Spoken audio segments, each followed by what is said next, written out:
way from Cabo in Mexico, Mr. Bradley Falkner. Bradley, how's it going, man? Awesome, man. Boy, it's hot and humid. As you remember, you were here just a month ago for the tournament. Same deal, bro. It is, well, it's a scorcher. Glad to be inside. Well, coming to you live from Montreal in Canada, it's actually a chilly 19 degrees today. I don't know what that means, but I guess probably, 73? So around that area. Cool, bro. Yeah, so this is actually episode number 1 of our brand new project that me and Brad will be doing once a week. We'll be talking about players in North America, mostly Canada, US, maybe some South American players as well. And we are actually on day 3 of the US Open. And it's already been a crazy 3 days.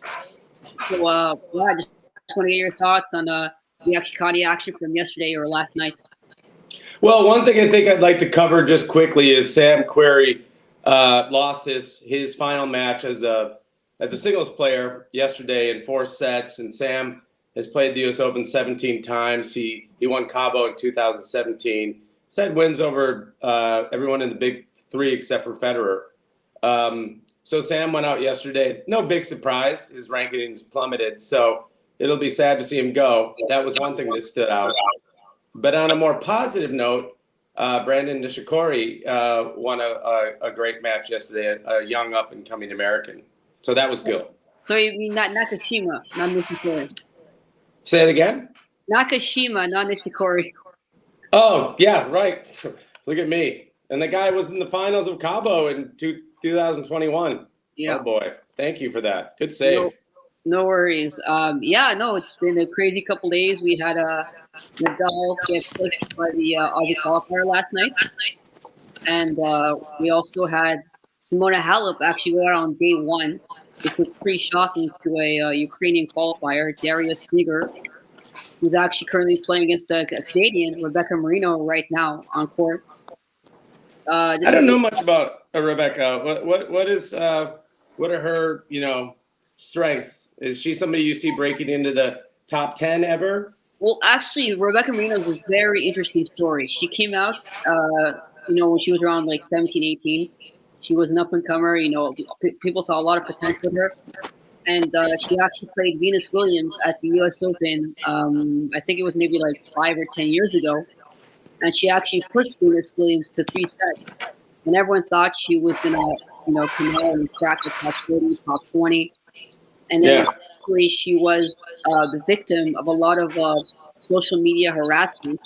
And it got to a point where she actually had to come out and say, listen, mentally I'm not doing well, so I need to take a break. So she actually ended up retiring from tennis, took 5 years off. She went back to school. She was rowing on the rowing team at the University of British Columbia in Vancouver. And then now it's been like 2 or 3 years that she's come back, but she's come back with a force. Like last year at the National Bank in Montreal, she actually caused a couple upsets, made I think to the 3rd or 4th round. And this is actually the first time that she's actually advanced past the first round, at the U.S. Open. So that's an awesome feel-good story. I mean, to think that the social media bullying drove her out of the game. A lot of players have spoken out about how that's a really big problem. So good for her to put it behind her and get back to business. Well, it got serious to the point where people were gambling on her, and she was actually getting death threats via like Twitter and Facebook and like. That's happened to, I think that happened to Sloane Stephens as well, and it's par for the course. And as much as we rely on the social media for our tennis information, and it's awesome if you're like on a road trip somewhere to be able to keep track on Twitter or Facebook, but the negativity, just not. I don't know. I don't really traffic in that. It's not interesting to me. It's boring and it's stupid. So, but how about my favorite Canadian player, Andreescu? What's going on with her? Oh, she's had an incredible year so far. Again, she took the first 6 months of the year off. She needed a break. She was in the yoga team in Costa Rica. She was really like taking time away from the game. She decided to maybe change her mentality. She said her life was too focused on the game, to a point where she said if I was winning, I was loving myself. If I was losing, I was hating myself. And I needed to make a change and really realize that I play tennis for fun. Yeah, it's 4 years professional, but I gotta, not tie it as much to my personal well-being. Yeah. And she's had some good results. Well, Elias, you'll remember 2019 when she staved off resurgent Serena Williams in the second set. That got really dicey. And that's where, she was on our radar that year before at Indian Wells. But she showed a lot of moxie, not crumbling in the second set when she let, I think it was a 5-1 lead, almost dissipate. And she showed she held her serve and her nerve to close it out. But, woo, wouldn't it be awesome to see her back in the final? That was actually, I was on a podcast 2 weeks ago, and that was my bold prediction. I said that they wanted a really bold prediction, so I basically said that Bianca Andreescu will make the US Open final this year. Yeah, I mean, I think you'll know better than I. Are Serena and Bianca on the same half, or could they meet in the final? I think it's potentially a final. I'm not 100% sure. I would need to confirm that. Well, if they're on the same, Serena plays today. Is Andrea playing today? Yes, Andreescu plays tonight as well. All right, well then they can meet, but they won't meet in the final. No. Okay. Thanks for the clarification, Brad. Well, yeah. Well, you're Mr. Canadian Tennis. Well, how about your Denis Shapovalov? He had a nice win first round, didn't he? Oh, so that I actually had the opportunity to cover it for UB Tennis, and that was really an insane match. Like the first set, you could tell Shapo was in a really negative state because he was literally looking at his bench. He was literally swearing like underneath his tongue, like the usual Dennis. And he lost the first set, fought back, went up 2-1.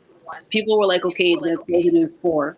Somehow, at 3-3, he gets broken, and the Swiss qualifier who he was playing managed to serve out the fourth set, force it, then the fifth. Well, remember, he wasn't a qualifier. He qualified to get into Winston-Salem. That may be what you're remembering. Yeah, sorry. And he lost in the semifinals there. So that's what's misleading. But he is from Switzerland. Yeah. So and then Chapo sort of broke away in the 5th set, and it was a gutsy win. And I think it was that type of win that he really needed to get himself going. And he actually made some news before the match. He's actually reunited with Mikhail Yuzny. Is he back with Yuzny? Yeah, he is actually. Yesterday was his first match. Good. Yeah, so I think for him because obviously I was confused. Why did they split? I mean, they were having pretty good results. He got to the semifinals of Wimbledon, lost to Novak. I mean, why did they split? I really wouldn't know. I guess Sheffield wasn't really in the right mind space. He's sort of been battling, battling demons inside his head, kind of like, especially this one hasn't helped him. So hopefully, bringing back usually along with Peter Polansky and his club is going to help him, maybe ride the ship a little more. Yeah, like you would strike me as a no-nonsense kind of coach like Lendl. I mean, I covered Yuzny's career, and he was a semifinalist at the Open. He was a serious baller. He might have taken out Nadal one year, but I'd have to fact check that. That guy was all business. He used to snap. I mean, he had a temper. He was weird on the court. He like was smashing his head with a racket. It drew blood. So I think they can relate. That sort of behavior on court. They're kind of both a little nutty. No, I definitely agree with that. And he actually had some good results when he was his coach. I think he helped sure did. In quarterfinal, if I remember correctly. And making, I think, the Wimbledon semifinal. So, yeah, it was the one I mentioned against Djokovic. Yeah. So a real tight. I mean, he played well. And Djokovic impressed, gave him a lot of. He said this guy's the real deal, and he gave him a lot of props for his performance that day. So coming from Novak, that's heavy praise. But good. It's glad to see him back in the mix. Anyone else that isn't necessarily on our radar that we should know about from Canada? So like you said, there was Rebecca Marino. Right, the resurgent, coming back. Yeah. Yeah, and also there's Fernandez, Leila Annie Fernandez, who's the U.S. Open last year. He was Open finalist last year. Yep. But anybody under the radar, anybody sort of like, I'd like to talk later about Tracy Austin's son, who's playing right now, I believe. I think he was up a set or they were even. Anybody like that came through qualifying this Canadian? Not really. It was mostly there was 5 Canadians. Now they're in the second round. So there's Fernandez, there's Chapo, there's Felix, there's Andrescu. So the usual suspects. Nobody. They don't have like we do with Holt coming through. And again, I haven't checked his match. I like to stay focused. I'm not going to be looking at another screen and checking results. I count on you for that. You're much more internet savvy, as you know. yeah, It took me a while to even get this podcast going. I'm like, I still take notes. I write in cursive. I have a typewriter somewhere around here, so I got to count on you, buddy. You got to help me out. yeah, of course. I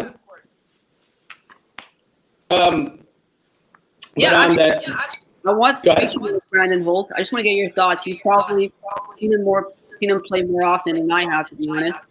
I've only seen him play once, and that was part of the match that he had against Taylor Fritz in the first round, where he shocked all of us. I mean, Taylor Fritz and they had been practicing together. They're both from Southern California, as you know. Holt played at USC, and he's got some serious tennis pedigree with Tracy Austin as his mother. And boy, I thought he could take a set off Fritz. I didn't see him winning. I didn't see him advancing to the second round after qualifying. So good for him. He's riding that wave, and if you can check, hopefully maybe he won already. I don't know. He still might be playing right as we sprechen. So I actually wanted to talk to you. This is the U.S. Open. We got to talk about Serena Williams. Sure. Serena who? Serena Williams. Never heard of her. She a tennis player? Of course you have. Heard of Venus. Oh, right. Yeah, sure. Yes. Yeah, right. One of the all-time greats. She had a first-round win against Danka Kovanic. And even after we did that whole celebration thing, I just want to get your thoughts on that. I didn't see the celebration, unfortunately, but I read about it. I tend to, for the sake of transparency, I don't get ESPN here. Now I can go to a local restaurant or tavern and watch it on ESPN Deportes. As you know, we hung out with those guys in Cabo. They put together a great telecast. Yeah, since I understand Spanish, I like listening to their match, the way they commentate. But to answer your question about the post-match celebration and the video they played, I didn't see it, so I don't want to waste anyone's time with that. It's really moving. Like, you have to go, you should definitely, YouTube or, go on Twitter and find it, because it's cool. Really interesting. Yeah, I heard they put together a great video. I heard that they were going to do it win or lose. If she would have lost, that would have been kind of awkward, probably. Yeah. They were sitting around after a loss. Thankfully, she took care of business, so that worked out for them. But boy, playing the number 2 seed, it's a tall order. What do you think? Honestly, to talk about Anna Kontaveit, it's been an interesting story because last year she went on this run. I think she won 4 tournaments in a month. It was crazy. I remember covering her. I was actually in Romania at Pennsylvania Open. Good for you. Yeah, when she beat Simona Halep, I think it was in the final. Wow. And I remember she had partnered with Dmitry Tursunov, who really was doing an amazing job with her. And then at the end of the season, it was reported that they had split. But people were wondering, okay, well, you literally won 30 matches in a row. Things were going good. What happened? Why did you split? And it was actually broken. News was broken a couple of days ago that one of the reasons that they decided to split was because, unfortunately, due to what's going on in Ukraine right now, Tursunov, who is Russian, has been having issues when it comes to travel. And he really didn't feel like he wanted to take that risk, having a Russian passport, traveling all over the world. So really he felt like he was unable to travel anymore, which was one of the main reasons why they actually split up, which is actually pretty sad to me. Understandable. I mean, boy, talk about having the Midas touch. That guy, Raducanu, and they hook up, and I think that was before Canada. And, she hadn't been doing a whole lot, so under his tutelage, she had some nice wins. So my personal view on Raducanu is that basically I felt like don't take this the wrong way, I felt like last year she got very lucky. And then even after she won the U.S. Open, people were hyping her up she's going to be the next big thing, the next big British star. She's going to be like Andy Murray. She's going to win 4 or 5 Grand Slams. And then I think what happened is the pressure sort of got to her because she didn't really have like after the U.S. Open, like she didn't have any like amazing results besides It's like true. she never like passed like maybe like a second round at an event after that. Like it's really I hate to say maybe winning the U.S. Open maybe hurt her confidence a bit. Like not confidence, but like her. Well, and then the revolving door of coaches, you don't get that consistency and No, stability. So no. that also may I don't know her. You know, she's a young person, so I'm not sure her thinking, her thought process. Obviously, she had the goods that year, last year to emerge through qualifying and then take the title. And I think you probably would know better than me. I don't know if she even dropped a set en route to winning her maiden U.S. Open title. So No, she didn't. yeah, so she caught lightning in a bottle, and then obviously, can you imagine? She was a teenager. You're the biggest thing since sliced bread. You're like on the cover of all these magazines and on all these talk shows. And then, as you know, I don't know if you've been to Britain to cover tennis, but there it's insane with the tabloids. So I can't imagine I went to Romania. 90% of journalists there were from England. I'm not joking. Beg your pardon? I went to Romania, and 90% of the journalists that were there were from England, were from London. It was all British press. Well, yeah, go figure. Right. And they did the same thing, I remember, with Tim Henman back in the 2000s. They would go everywhere. And that's cool. That was great because Tim, that was before Murray came along. And Henman, having been a perennial semifinalist at Wimbledon, actually got to the semis at Roland Garros one year. Tim was the real deal. Always, he was inside the top 10 for many years. He gave a lot of people trouble. He gave Federer a ton of trouble in the beginning of their head-to-head rivalry. And he may have been even with Roger when he retired or not far behind in the head-to-heads. He gave Roddick trouble. I loved watching Henman play. But my point about Henman is the attention he got. They were starving for a champion. And then they got Murray, thankfully. And then with her, this girl that comes out of nowhere, and she's photogenic. And I don't know much about her personality. Probably engaging and charming and a big game. So I don't blame him. Yeah. That's cool. That's By good. the way, just to give you an update, Brandon Holt is in the fifth set tiebreaker. He was actually down 5-2, and now it's 6-all against the Argentine Pedro Cachin. So they're changing ends. It's 6-all in the fifth set. Do you know what court they're on? They're on court 12. Okay, I'm not familiar with court. Oh, man. Wow. Well, you might have to switch gears and go to some play-by-play here. I mean, I don't know if you have a video of it. It's match point for Brandon Holt. Beg your pardon? Oh, no, sorry. Match point for the Argentine, sorry. Okay, everyone hold your breath. If you're American, don't worry. It's okay. And by the way, Rebecca Marino is up for set 6-3. And they actually just played the first game of the second set. Oh, Canada! Yeah. Now, come on, stay focused. What's going on with the tiebreak? Yeah, so this is actually a really cool story. When I found out that... Whoa. Hey, bro. Can we just keep me up to date on this tiebreak? You said the Argentine had a match point? Yeah, 7-6 right now.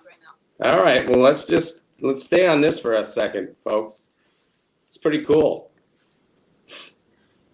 I'm getting nervous. I'm not even watching it. It says 8-6. He lost. I think so. I think it's... God, we're bad luck. We can't do this again. We're not doing this again to Americans on this podcast, or Canadians for that matter, or South Americans, Central Americans, any Americans. So he lost. Yeah, I think he lost, unfortunately. Well, I think you would know. If it shows a check mark for the Argentine. Oh, can I cry? Or is that not allowed? Can you cry on podcast? Ouch. That hurts. Oh, no, I feel bad for the kid. I think it's a 12-point tiebreaker, I think. I'm not sure because it's... Well, you're the expert. Come on. You said he had a match point. I'm getting nervous. God, no, it's 8-6, and they're still playing. So I'm pretty sure. So they're doing that thing like all the majors now, where in the fifth set they play out the tiebreak. Because in the olden days at the Open, the fifth set would be a traditional tiebreak. Exactly. Okay, so he's still alive. Oh wow, you scared me. Yeah. But we're going to learn something. If he does lose, then I don't know if we should do this to our American players. Yeah. Because obviously we're focused on the American players. It's nice that we get to talk about other players as well. But as you mentioned in the beginning, our focus is on North American and Central American and South American. Speaking and of if there's another American out there that, I don't know, maybe they discovered a new island and someone we can take credit for it. But that's obviously our focus. So we don't want to be bad luck for these guys and these women. But anyways, let's keep going. Jack Sock actually played Diego Schwartzman last night. Oh yeah, that was epic, huh? Yeah, I feel really bad for Jack, honestly. What happened? He had a back injury, or did he run out of gas? Was it? It was probably pretty humid. I don't know what the conditions were like, but I remember reading he had a back issue. The trainer came out to treat his back because he was like crushing the guy for 2 sets, wasn't he? Yeah, he was. He was up 2 sets, and then he got bagel in the third, and then they played one game. Yeah. He may have, again, I'd have to see it. He may have gotten broken early in the set. Obviously he got broken early in the set, and then if he got down a break, he would have. It's not really a tank, but what's the point if you're feeling fatigued? If you're down a couple breaks, and you're hurting, it makes sense just to end points quickly and try to reboot for the next set, which would have been the 4th set, which he started, and I think he retired after a game, if I recall. And actually, I can confirm that Holt actually just lost to Pedro Cachin 10-6. So the tie breaks now are actually 5-set tie breaks and not best of 10. So he went down 10? 10-6. Okay. Well, hey, look, he's got nothing to be. I don't know if he himself had any match points along the way in that encounter. I have no idea. That would be crushing. But either way, look, he came in. Nobody expected him to beat Fritz. And to go 5 sets in the second round, yeah, it's going to hurt because I'm sure you had chances. Anytime you get into a tiebreak, that the finish line is near. So that's going to hurt. That's going to sting. But he's going to walk away with over $100,000 paycheck. Yep. You get $80,000 for advancing in qualies, and then what he picked up for the first and second round. That's a nice chunk of change. So that'll ease the pain of sorrow. It'll help him a lot, I think, with his career, because imagine to win 2 matches and get like $80,000 is still huge. Yeah, we'll see. I know there's a tournament in San Diego. I don't know if it's a men's event. I think there's a tournament in San Diego in the fall. I believe it may be men's or it might be women, maybe both. So he could pick up a wild card there if the ranking didn't get him in, because I imagine he'll get into the. He'll be. I don't know what his ranking will be after this U.S. Open, but I think he was in the 300, so he will now at least be in the top 200. But I don't think he'll be all the way in the top 100 yet. So he may need some wild cards, and I'm sure San Diego. Come on, he played at USC. Yeah, he would get a wild card to play there for sure. For sure. So this could be the rise of a brand new American tennis star, maybe potentially someone that can break the so far 19-year drought of having an American win at the U.S. Open. Tell me about it. 19 It years. was crazy. Back in 2003, Andre Agassi, starts the year off winning the Australian Open, beating a surprise finalist, Rainer Schüttler. Because Roddick played Schüttler in the semis, but he had hurt his wrist in the quarterfinals against Younes El Anawi of Morocco, the Rockin' Moroccan. So Agassi wins the 2003 Australian Open. French Open hasn't been our thing in a while. And then Andy, after an early round loss, Andy Roddick, after an early round loss at the French, hired Brad Gilbert. Then he went on a tear. He won Queens, got to the semis at Wimbledon, lost to Federer, who won a bunch of hardcore tournaments going into the U.S. Open. And then, as you know, he obviously won the Open in 2003, finished the year number 1. So you're thinking, okay, we won 2 out of the 4 majors. Agassi and Roddick claimed 2. We ended the year with the number 1 player. We haven't lost a step. Remember, Sampras won the Open in 2002 against Andre in that epic final. Well, it wasn't that epic, 4 sets. So it was all good. And the Venus was number 1 after the end of 2001, and Serena was emerging as well. So American tennis was looking incredible. So I would have never thought you would say in in 2022 that we hadn't had a champion for, what, 17 years? 19 years. 19. God, my math is bad. So I have a question for you. What would Andy Roddick's career be like if Federer didn't exist? Well, what would everyone's career be like if Federer didn't exist? But let's focus on Roddick. Remember, Roger beat him in 3 Wimbledon finals. Yep. Obviously, the one in 2009 was the biggest crusher. That one, ow. And then he beat Roddick in the 2006 U.S. Open final. Roddick did win a set. That was when Roddick was being coached by Jimmy Connors. So if those go to Andy, that's 3. That would be 3 Wimbledon titles, another U.S. Open title. That's just against Roger. So let's say, he would have probably won those 3 Wimbledons and that Open. Probably some Australian Opens because Roger dominated down there. But Andy always acquitted himself very well. You could count on him to get to the quarters at majors, save for the French Open. He was the man. So like so many of these guys, yeah, if there was no Roger. 2009, honestly, I was watching. I'll never forget like it was yesterday. I was in Paris actually at my dad's restaurant watching this on my laptop. He was up a set and 6-2 in the tiebreak. He had 4 set points. He botched them, and from there, that's where everything came. Yeah. I mean, Roger, boy, it gave Roddick fits. I mean, he had better results against the younger Novak in the beginning of their head-to-head series. Roddick, Novak hadn't emerged to be the Novak Djokovic he would be from really after he was amazing by 2011, so forget that. But early on, Roddick could stay with Djokovic. Nadal was tricky for him.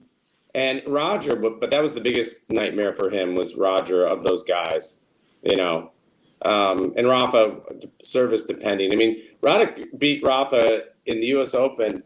I think they played for the first time in 2005. And it was on Ash. And Roddick, he owned him that night.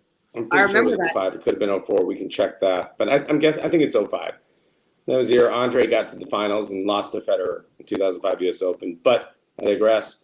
Roddick those guys, he came along at a tough time. But we could name so many players. Even Raonic, one of your main dudes that got to the final at Wimbledon. And I believe he lost to Mr. Federer, didn't he? Yes. No, he beat Federer. He lost to Murray.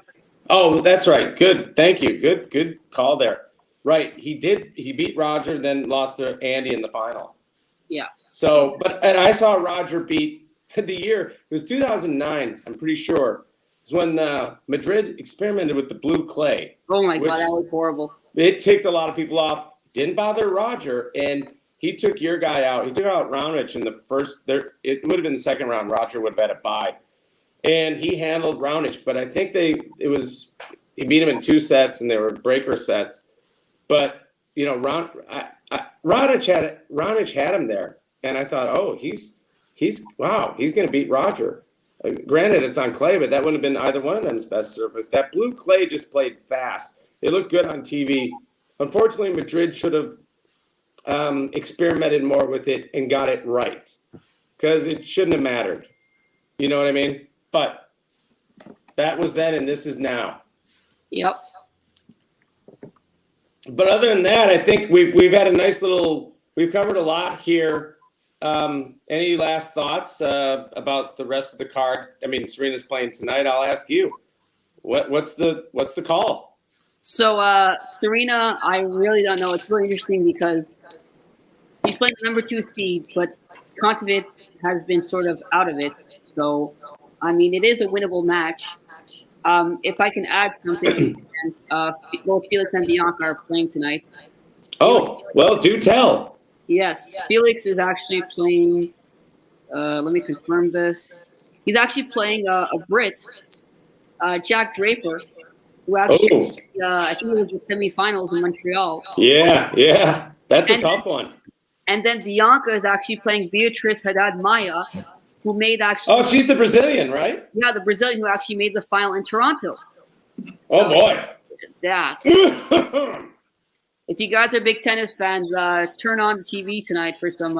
You know what? Hey, I gotta be honest, bro.